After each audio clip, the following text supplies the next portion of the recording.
अरे घर वाले सब स्वार्थी, बुरा लगेगा जो मोहासक्त लोग हैं, क्योंकि वो जानते नहीं, जब देख लेते हमारे काम का नहीं है तब असली रूप इनका देखने का आता है। मेरे भाई, मेरे ताऊ, मेरे चाचा, मेरे मेरे मेरे। और जब उस व्यक्ति की, एक यहां ब्रजवासी थे, हम भिक्षा मांगने जाते थे, उनको ब्लड कैंसर था, 30 वर्ष की अवस्था होगी, तो वो बिहारी जी की गली के चबूतरे में बैठे रहते, हमसे पूछते क्या मिला बाबा, ले कृपा मांगते थे। उनसे पूछा आपका घर नहीं है क्या? उनका नहीं, यही। फिर आप ऐसे कैसे, जब देखो तो आप यहीं बैठे? बोले ब्लड कैंसर है, अब कोई दवा नहीं कराता, घर में कोई बात नहीं करता, तो बस बिहारी जी की याद में गली में बैठे रहते हैं, जब प्राण निकल जाएंगे निकल जाएंगे। नई अवस्था 28-30 की, ऐसा शरीर, एकदम पीला शरीर, आंखें धसी हुई है। संतों को भ्रमण करने में बड़े बड़े अनुभव होते हैं। ये झूठा प्रेम, बिल्कुल मान लीजिए बिल्कुल ऐसा माया का जाल है, मेरे मेरे मेरे, कोई साथ नहीं देता। भाई जी महाराज को वो व्यक्ति मिला, बड़ी दुर्गंध शरीर से, गलित कुष्ठ, भाई जी लाए अपने कमरे में, सबने भाई जी को रोआ, भाई जी आप वृद्ध शरीर हो, ऐसे भी आपका रुग्ण शरीर, ना भाई जी हम ये बर्दाश्त नहीं करेंगे कि आपके कमरे में रुके। बोले कमरे में नहीं, 24 घंटे में 6 लोग तैयार हो, 7वें हम, समय बांधो, अलग अलग नियम से सेवा होगी इनकी, उनके आदेश को कोई काट नहीं सकता। सब ऐसे मुंह में भाई जी ने कपड़ा है। फिर एक दिन भाई जी ने कहा, जानते हो हमने तुम लोगों को क्यों लगाया है? क्योंकि तुम लोगों को भगवत प्राप्ति होनी है, इसलिए। होनी नहीं, करानी है, पर महापुरुष है ना, तुम लोगों को भगवत प्राप्ति होनी है, समझो। ये जो कभी आपको सेवा का अवसर किसी को प्राप्त हो, कोई भी सेवा, तो मानना भजन का फल सेवा है, और सेवा का फल आराध्य देव को अधीन कर लेना है। आराध्य देव को अधीन कर लेना, प्रसन्न कर लेना नहीं, आराध्य देव को अधीन कर लेना। कहीं भी बड़ा चमत्कार सेवा में, ये नर रूप में जो नारायण की सेवा है प्रभु की, बहुत बड़ी सामर्थ्य, बहुत बड़ी सामर्थ्य। ऐसे करके जहां निकल रहे हो और आप उनको, एक बार किसी सेवा के विषय में था, तो गुरुदेव भगवान ने कहा कि हरि बड़ी कृपा करते हैं तब किसी को सेवा देते हैं।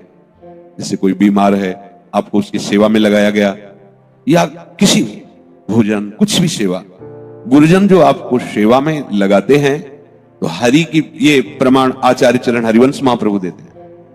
और नारमल जी से यही कहा था कि संतों की विशेष कृपा से मुझे श्री जी की सेवा मिली, और लकड़ी बीनना श्री जी की सेवा को आप धीमर से करवाना चाहते, रजोगुणी कहीं का, बाहर से आता है यहां रजोगुण लेकर के, जहां मैं तुम्हारा त्याग करता हूं, आचार्य चरण ने ऐसा कहा था। यह सेवा बहुत बड़ी सिद्धि है। केसी घाट में,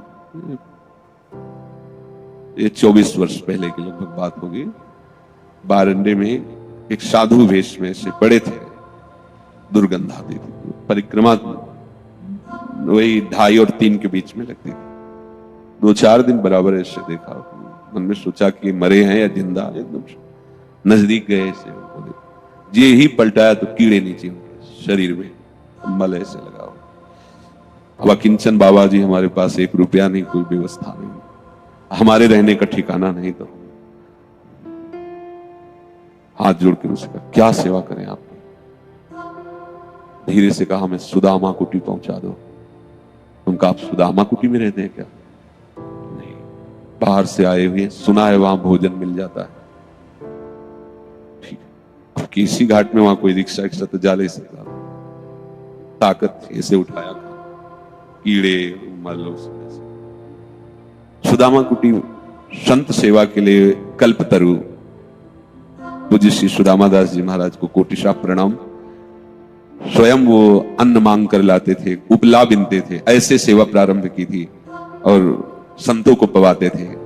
उन्हीं के चरण अनुरागी जन आज भी, कोई परिचय की जरूरत नहीं, कोई भी संत पेट भर भोजन पा सकता है, और कई दिन बिना किसी परिचय के वहां शयन कर सकते हैं। ऐसी व्यवस्थाएं संतों के लिए। प्रणाम है ऐसे महापुरुषों को जो ऐसे संत सेवा में। तो वहां ले गए, तो बारंडा ऐसे सब संतों के ऐसे आसन 50 संतों के लगे थे, साइड में उनको ऐसे लेटा, किसी ने कुछ नहीं, सब संत जन लेटा दिया उनको। गोपेश्वर के रोज दर्शन करने उधर से जाते थे, जब वो सब ऐसे करके गोपेश्वर को गेट से ही प्रणाम करके वापस आ गए, क्योंकि हमें लगा कि मंदिर में कोई कुछ टोके रोके ऐसे।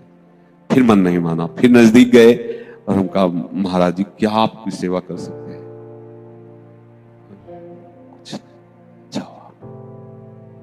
ये जो लोक लोकांतरों में भटकाने वाले फल हैं, ये कभी प्रकट नहीं होते। ये कर्म जो कर्तव्य पालन की निष्ठा से भगवत समर्पण के लिए प्रभु की आज्ञा मान करके किया जाता है, इसका सीधा फल भगवत प्राप्ति है। कह रहे उनमें कभी फल प्रकट करने की सामर्थ्य नहीं रहती। जैसे उबाले हुए अन्न को खेती में बो दो तो अंकुरण नहीं होगा, ऐसे ही अपने प्राप्त सेवा कर्तव्य कर्म का पालन करने वाले का कर्म जो बांधता है, प्रत्येक कर्म बांधता है, उसमें बांधने की सामर्थ्य नहीं रह जाती, वो फल ही नहीं उत्पन्न होता। जैसे भुने हुए बीज में कभी अंकुरण नहीं होता, ऐसे ही निष्काम भाव से भगवत सेवा के लिए जो कर्म किए जाते हैं, वो लोक लोकांतर के बंधन कारक फल उत्पन्न नहीं होगा। उनका फल सीधा समझो भगवत प्राप्ति, सीधा भगवत प्राप्ति। कामना रहित कर्म भगवत प्रसन्नता का भाव, तो भगवत प्राप्ति।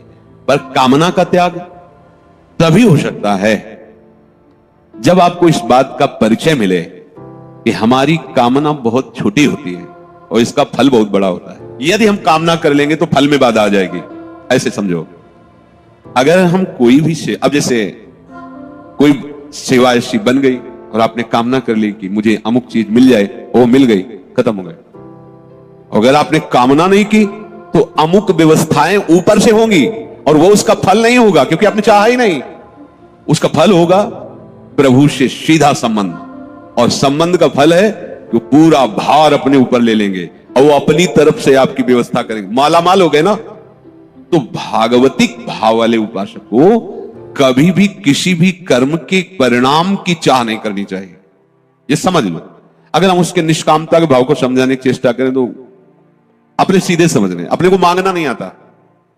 अपने ऐसे हैं कि जो अमूल्य वस्तु है उसमें किलो 2 किलो बैंगन लेके चले आएंगे, इतनी अकल वाले हैं, इसलिए उन्हीं के ऊपर छोड़ दो।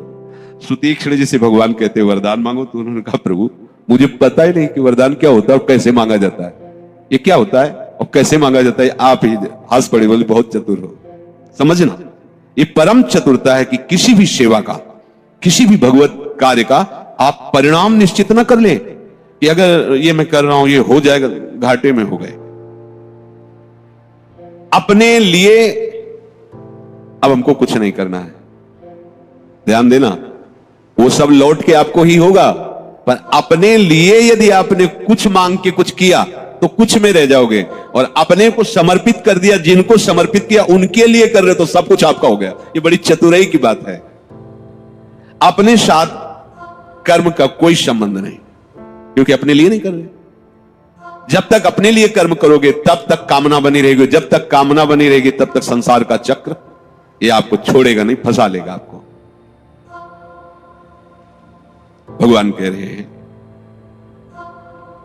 कर्म करना ही है, फल की इच्छा न रखते हुए, ये पहले निश्चित कर लो। आप आगे बढ़िया वर्णन है, समय कम है।